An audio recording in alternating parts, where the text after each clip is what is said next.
Cycling gear now on BBC Two. Adam Hart-Davis goes in search of the heroes of science and invention.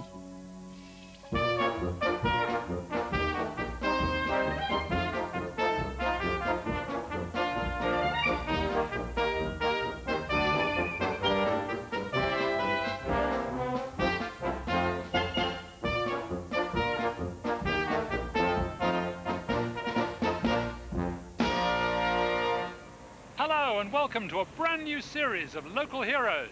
I'm starting in Battersea because this week all my heroes come from the south of England.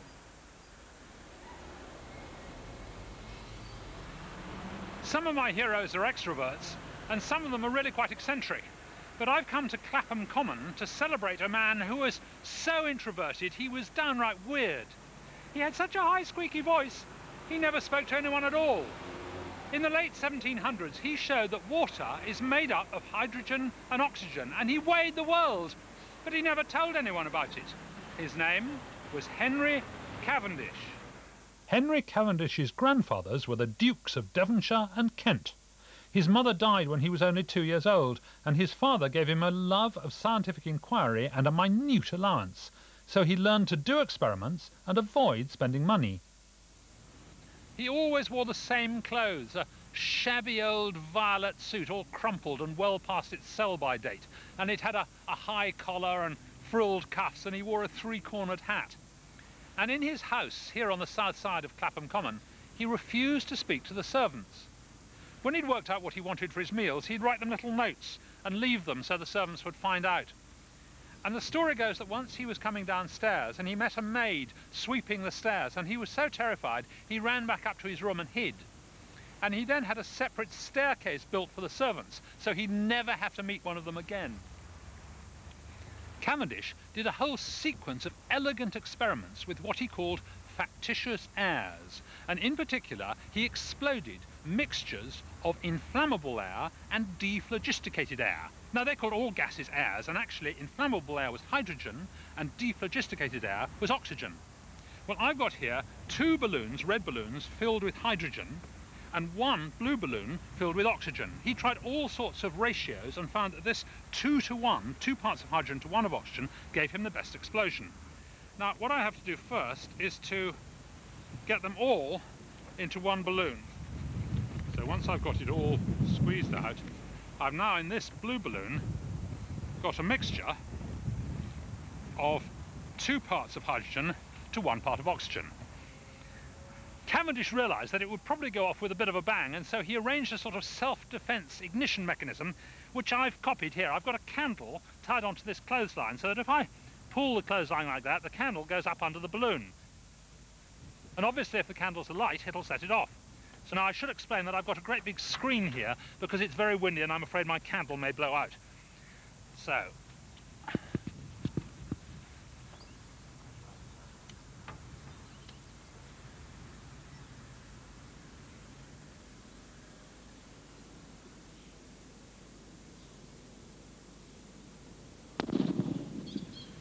well, it certainly went off with a bit of a bang.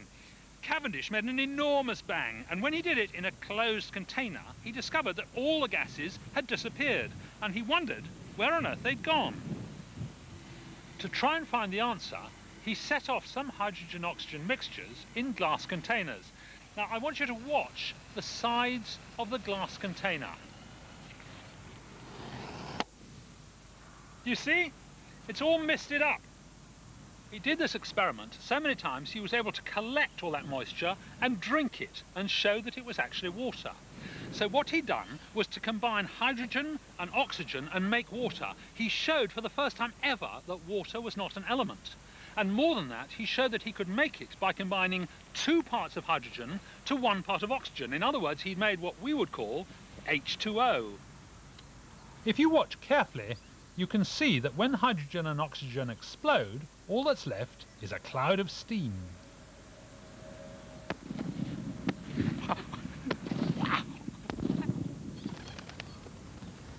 At Royal Society dinners, Cavendish listened in on conversations, but never spoke.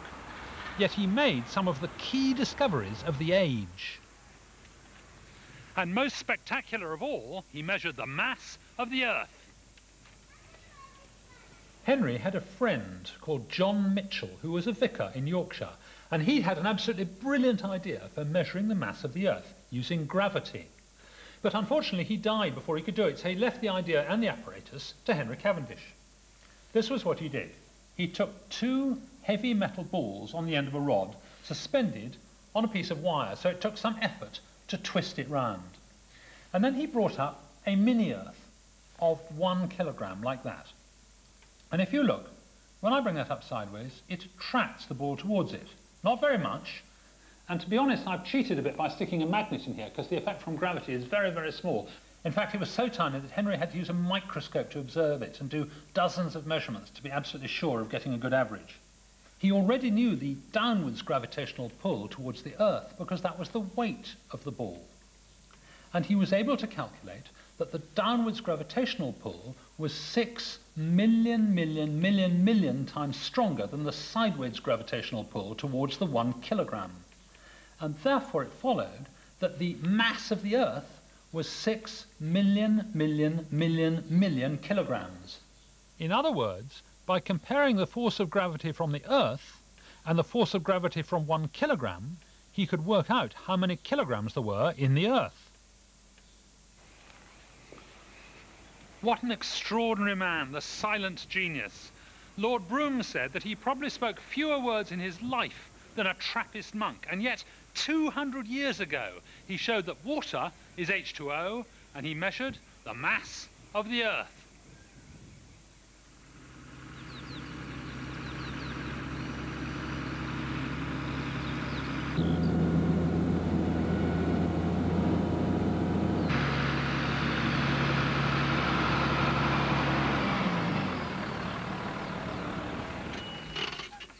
Agriculture has been going on a long time. People have been farming for something like 10,000 years, and it's amazing to think that the first agricultural machine was invented less than 300 years ago. My next hero was a hypochondriac snob. He wanted to be a lawyer and play the organ, but unfortunately he inherited a farm and had to work it. He got on so badly with the workers that they all went on strike, and so he invented a machine to do their work. His name was Jethro Tull. Jethro came from a wealthy family and grew up on their farm. But he didn't think farming was a career fit for an intelligent gentleman, so he set off for Oxford University to study law. But Jethro's obsession with his illnesses got in the way of his career, and he was forced, grudgingly, to return to farming for a living. Although he still hated farming, he managed to improve enormously the efficiency at his father's place, Howbury Farm at Wallingford. So when he came here, he was full of optimism, and he called this place Prosperous Farm.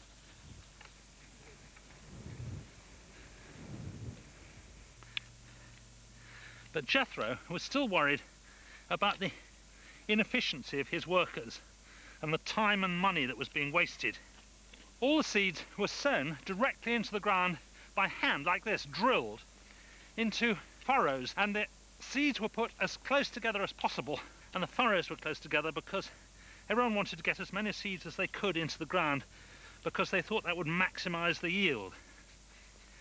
Jethro was convinced that it would be much more efficient if they sowed their seeds more scientifically.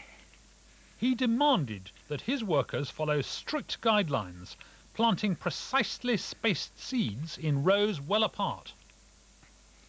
The workers got absolutely furious. How dare this pen pusher tell us how to do our job? And they went on strike. But Jethro didn't give up so easily. He said, if the men won't do it for me, I'll invent a machine to plant the seeds. As a student, Jethro had been very interested in music, and in particular he enjoyed playing the organ. And he remembered that in an organ, the air goes into an organ pipe through a sprung flap. And that was an important part of the machine he invented, the seed drill, which is just a machine for sowing seeds into the ground. Now, the way it works is like this. I'm going to, in a minute, fill this hopper with a whole lot of seeds, but I'll just take one to show you. It goes in here and sits at the bottom, and here is the sprung flap. And as the wheel comes round, there's a hole, and the seed will fall into the hole. And then it can go past the spring-loaded flap, not letting any others through. And it falls out of the bottom into a hole in the ground. Now, of course, it couldn't fall into the ground unless there was a hole there already, and so in order to make a hole, he put a ploughshare on the front of the machine to dig a furrow immediately before the seed fell. And then, to avoid leaving the seed all naked for the birds to eat, he put a harrow at the back to pull the earth back over the seed and cover it up again.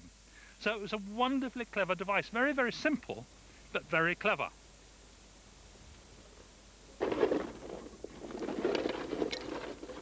And amazingly, my machine dropped seeds into the ground just like Jethro's.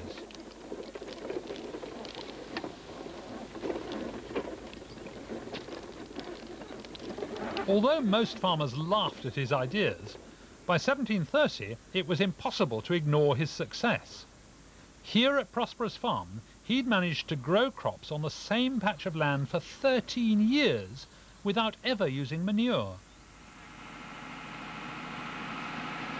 What's absolutely amazing is almost exactly the same machine is still in use today.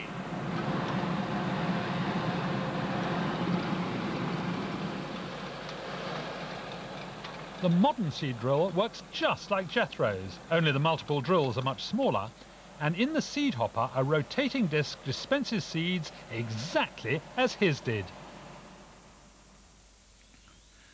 But the revolution almost didn't happen. In one confrontation with his angry workers, Jethro had to call in the army. Several of his men got shot and they are buried nearby. In his frustration, he almost gave up altogether. And eventually he smashed his machine into pieces and he threw them down this well. There's a load of rubble in it, but as far as anyone knows, the machine's still down there to this day.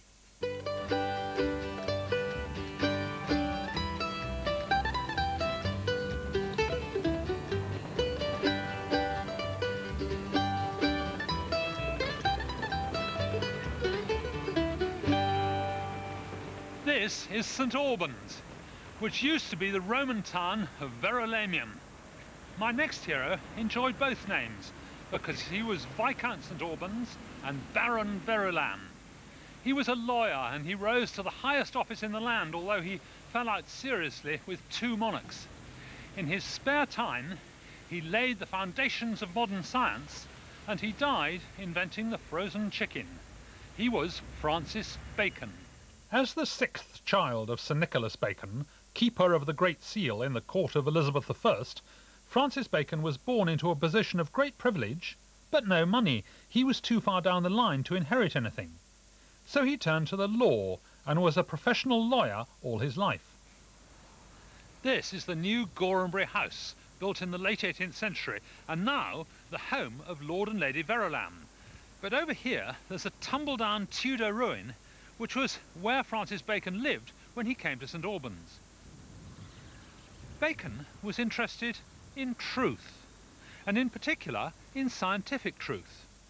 Tudor science was based on the methods of Aristotle, who had died in 322 BC.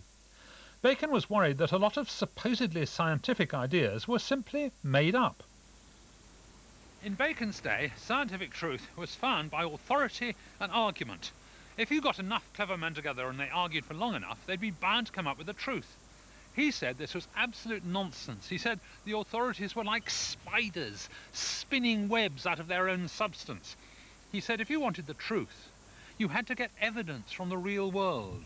And one way of getting evidence was to do experiments. In his spare time, he began publishing his new ideas. This is the frontispiece of Novum Organum. It shows the Pillars of Hercules, symbolizing in the ancient world the limit of man's knowledge, and a ship sailing through into the modern world of knowledge Bacon dreamed of. The Latin inscription means, "Many shall sail through, and knowledge shall be increased." Francis Bacon summed up the scientific method beautifully. Whether or no anything may be known can be settled not by arguing, but by trying.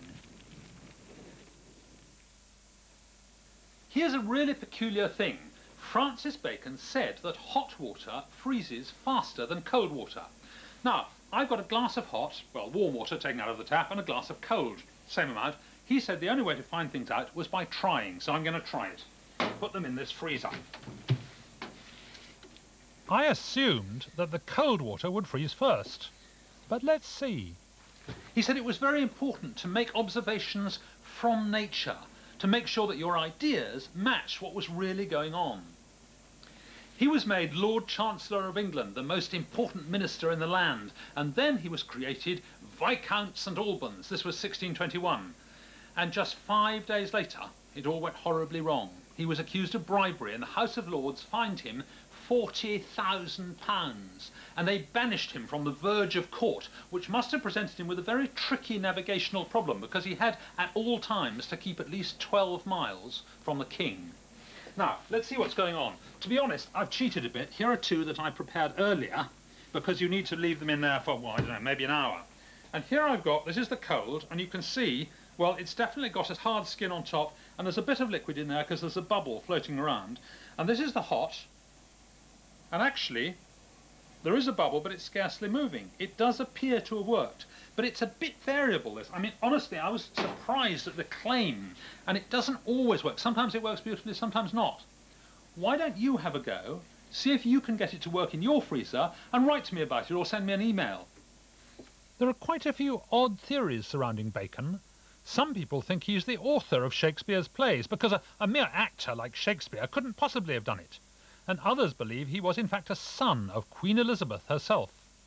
I don't think either theory would stand up to scientific investigation by Francis Bacon. One icy day in early April 1626, Bacon was travelling through Highgate, which was then just a little village on the outskirts of London, when he was suddenly seized by a scientific impulse. He stopped on Highgate Hill and he bought a chicken from a peasant. You don't mind being a peasant for a minute, do you? No, not at all. Could I have a chicken, please? Certainly can. That looks lovely. Just the thing. Thanks very much. You're welcome. Bacon had always been interested in heat and cold, and he'd noticed that things go off faster in a hot summer. So he wondered whether he could actually preserve things using cold. So he took his chicken into the street and he stuffed it with snow, which was conveniently lying all around. Now, unfortunately, we haven't got any snow here today. Maybe something to do with global warming, I don't know. So I'm using some lemon sorbet. Unfortunately, in the middle of stuffing his chicken, he was suddenly taken ill. He was taken to the house of his friend, Lord Arundel, who lived just around the corner. But even on his way here, he had a terrible fit of vomiting or casting, and when he got here, he went straight to bed. And it was right here in this very house on the 9th of April that the inventor of the frozen chicken died. In the late 19th century, Bacon fell out of favour because they said he hadn't fully developed the scientific method. But I'd like to raise my hat to Baron Verulam, who said that scientific truth should be based on investigation rather than simply imagination.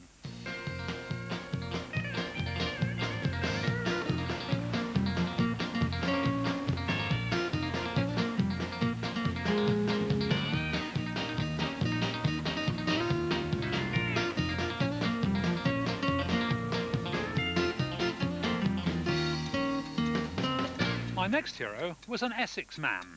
He travelled the world more than anyone else in the 17th century, and he collected thousands and thousands of different plants and animals. In fact, he turned the gentle hobby of plant spotting into a science, the science of botany.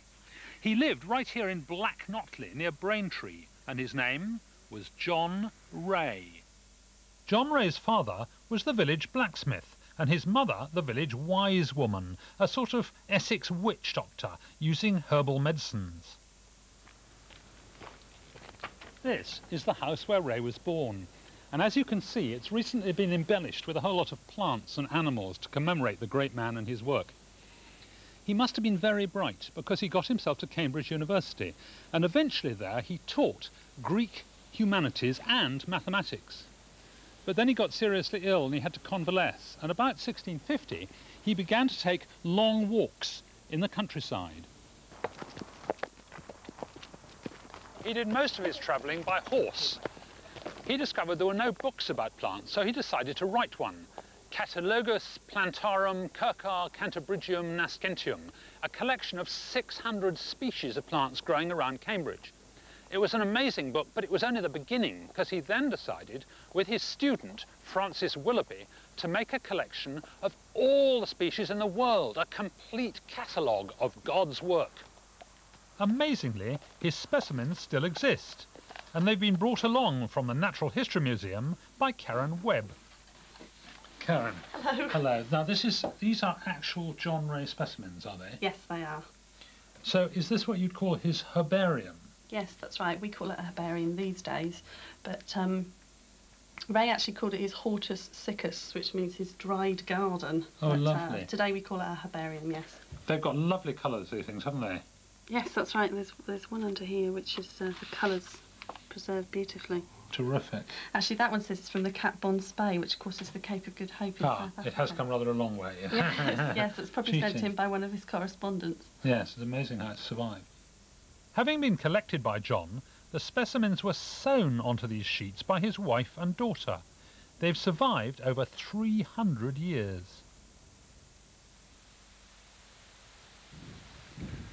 The wonderful thing about Ray's books was that he took what we would call a scientific look at plants.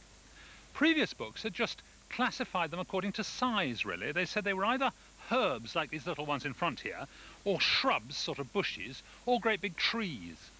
He went deeper. He looked at the way the plants were made up, at the actual structures. And what he began to discover was really extraordinary. Have a look at this. Over here I've got a rose. It's a wild rose, and as you can see it's got 5 petals on each flower. Now here is a potentilla. It too has 5 petals on each flower, and that's not surprising because he discovered it's actually a kind of rose. But what's really surprising is this. Down here I've got a strawberry, and the strawberry is obviously quite a different sort of plant, but no, look, it's got 5 petals on each flower. This too is a kind of rose. And even the cherry tree behind me is also a rose, although all its petals are blown off now, so we can't check. But if you looked at them, they'd have 5 petals on each flower. This cultivated rose has been specially bred to confuse you, to have a lot more petals because the breeder thought it was prettier. But the structures inside, and in particular the structures of the seeds, are exactly the same as on the wild rose. Have a look at these 2 moths on the tree trunk. They look quite different, and before Ray's time they would have been given different names because one's almost black and one's almost white. But Ray would have realised at once that because of their internal structure they are in fact the same species. They're both peppered moths. Historia Plantarum covers 18,600 species, and it's all in Latin. For each volume, Ray got £30, that's 2p per page. Crucially, John Ray established the species as the basic currency of the natural world, because the species a creature belongs to tells you what sort of beast it is. Although he was a staunch creationist, he suggested for the first time that fossils were remnants of living creatures. He was sowing the seeds for the theory of evolution. 50 years later, Carl Linnaeus described him as the incomparable botanist and named a whole family of plants after him in tribute.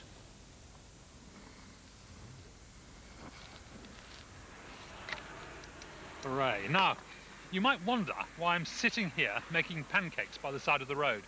Well, John Ray was an expert on all sorts of aspects of plant, and he was interested in the sap in the trees. He drilled holes into willow trees and birch trees to investigate the sap. And when someone in North America discovered that maple trees have a very sweet tasting sap, they sent him a bottle to investigate. And so I'm making some pancakes, and I've got here a bottle of maple syrup, which I'm going to put on my pancakes and eat a toast to John Ray of Black Notley.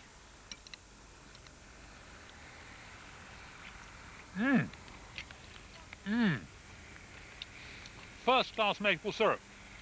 Not quite sure about the pancakes.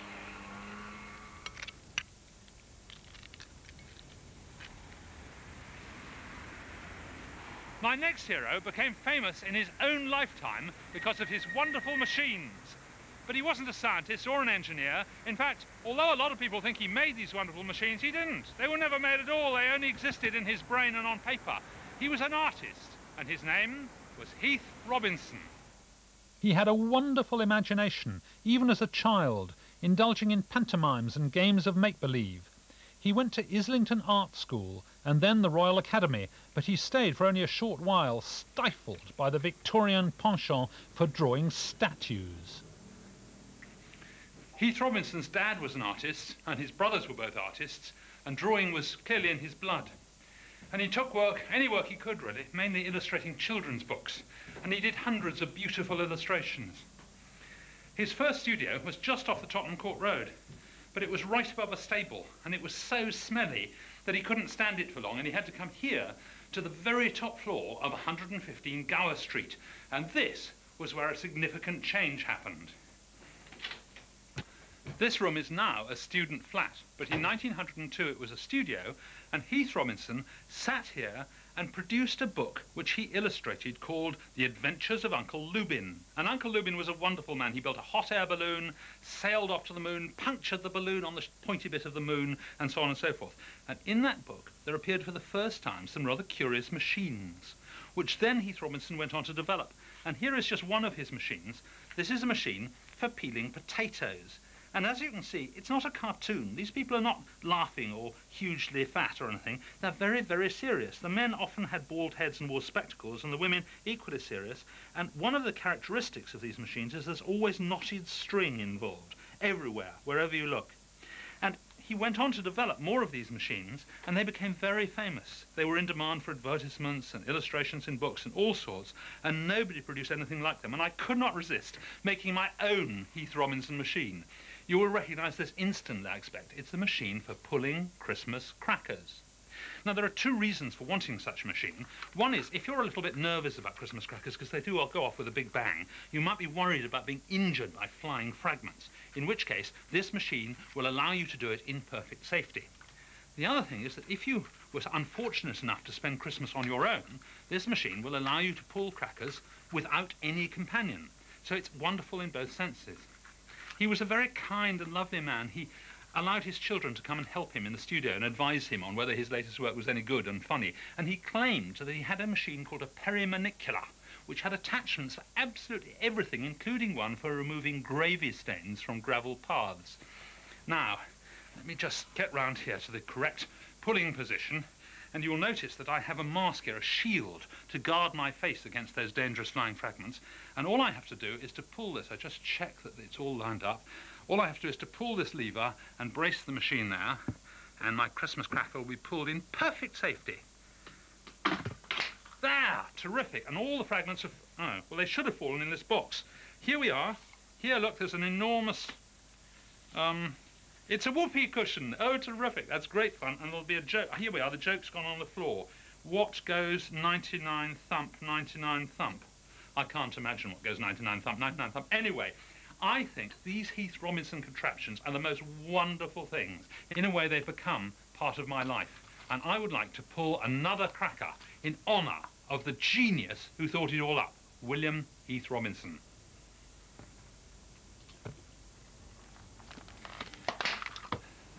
Sorry, that's all the heroes from this part of the world. See you next time.